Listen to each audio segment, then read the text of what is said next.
que é chuva ácida? Onde a chuva ácida ocorre com maior frequência? Toda vez que você ouvir falar de chuva ácida, a primeira coisa que você tem que pensar é na poluição. O que acontece?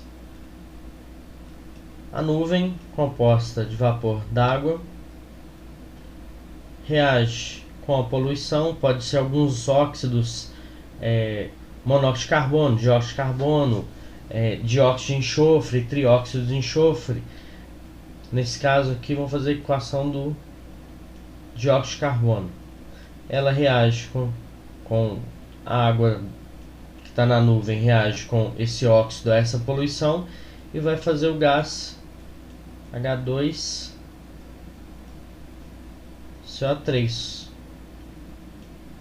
né? O ácido carbônico aí.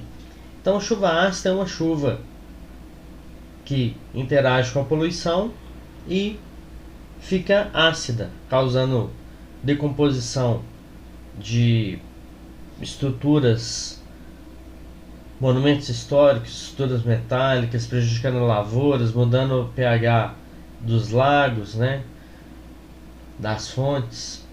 E a chuva ácida ocorre com uma frequência em ambientes industrializados, em ambientes poluídos.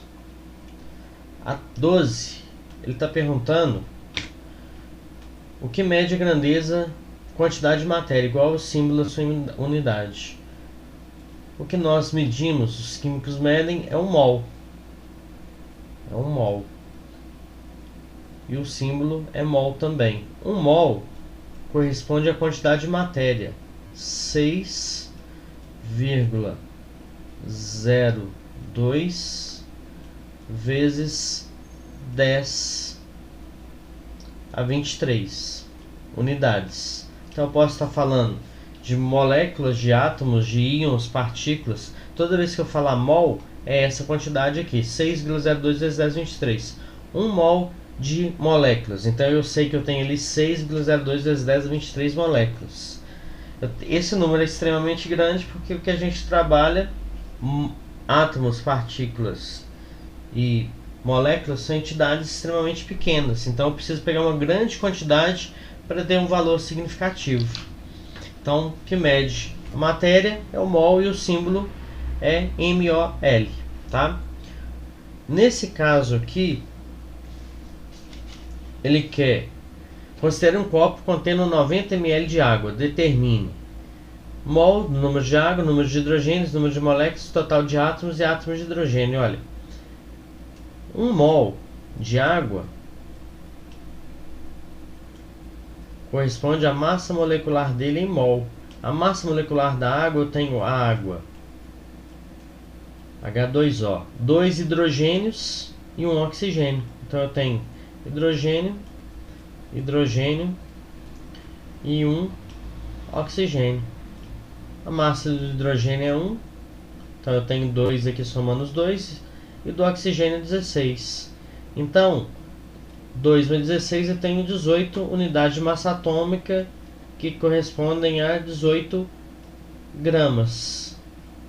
Então, 1 mol de água, quando eu pego 1 mol de água, eu sei que eu tenho exatamente 6,02 vezes 10 a 23 moléculas de água. E isso corresponde, numa balança, a 18 gramas. 18 gramas. Só que ele está falando que ele tem 90 gramas, né? 1 ml aí corresponde, como a água corresponde a 1 grama cada ml. Então, se eu tenho 90, basta dividir 90 dividido por 18. 5,90, 0. Então, em 90 gramas, eu tenho exatamente 5 mol de água. 5 mol de água. Ele quer saber o número de mol de moléculas de água. Então aqui essa primeira, 5 mols, né, de água. Número de átomos de hidrogênio. Como eu tenho 2 átomos de hidrogênio, vai ser... Eu sei que eu tenho 5 mol ali, eu vou multiplicar aqui. Vai dar 30,0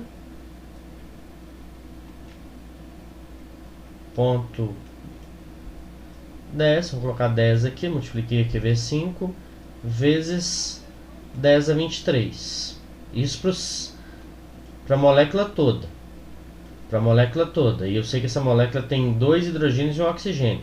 Então, eu tenho 5 em 5 mols, eu tenho essa quantidade aqui de moléculas. Só que ele quer saber o hidrogênio.